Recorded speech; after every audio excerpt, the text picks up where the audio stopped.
L'entreprise est fondée en 1800 par Daniel Dollfus Mig à la suite des manufactures de toiles peintes qui se sont implantées à Mulhouse dès 1746. À partir de la fin des années 1880, l'entreprise ne produit plus que du fil. Le fil d'Alsace pour coudre d'abord à partir de 1841, le fameux moulinet spécial étant lancé en 1899 avec un principe révolutionnaire de fil divisible.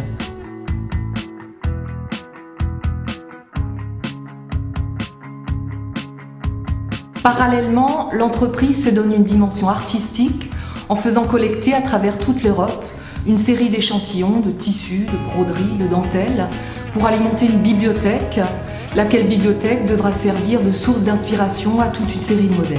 C'est le même esprit qui anime Jean Dollfus lorsqu'il invite Thérèse de Dillemont à s'installer à Dornach en 1884. Elle publie son encyclopédie en 1886, car pour vendre le fil, il faut inciter à coudre et à broder.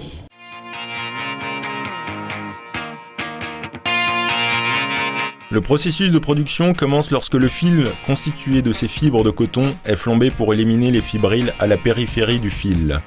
Après cette opération, la fabrication passe par une étape de retordage, qui consiste à regrouper plusieurs fils en leur donnant de la torsion pour constituer la structure de notre fil mouliné. Après dévidage, le fil mouliné est mis sous forme d'écheveau, afin de le préparer aux opérations de mercerisage et teinture dans les meilleures conditions qualitatives possibles. Les écheveaux sont ainsi plongés dans un bain de soude pour leur donner une grande brillance et une meilleure résistance, c'est le mercerisage. Ensuite, vient l'étape essentielle de teinture, qui consiste à appliquer plusieurs types de procédés afin d'obtenir un coloris avec les meilleures solidités tinctoriales du marché. Les écheveaux teints étant humides, ils sont conduits dans un tunnel à air chaud pour être séchés afin de donner au fil souplesse et gonflant. Le cycle s'achève par l'étape de conditionnement du fil, qui va le présenter selon plusieurs formats de commercialisation, principalement le moulinet et l'échevette.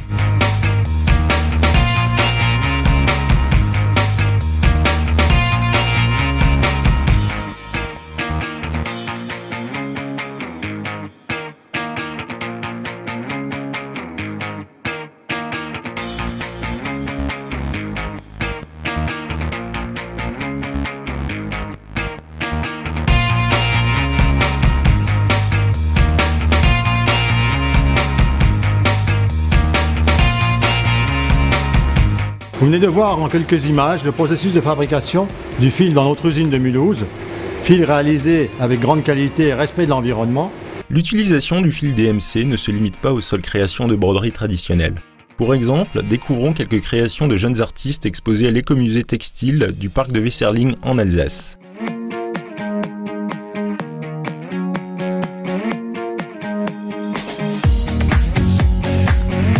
Comme on peut le voir, certains de ces artistes nous ouvrent de nouvelles portes et nous emportent dans un monde surprenant. Le fil DMC reste bien sûr un vecteur de création pour la broderie traditionnelle, une tradition artisanale présente partout dans le monde. Le fil DMC, intemporel, actuel, est le produit d'excellence au service de l'univers des couleurs pour répondre à ces créations d'artisans d'exception et d'artistes innovants. L'excellence du fil DMC reste exceptionnelle par sa palette coloristique sans égale, sa brillance et ses qualités techniques.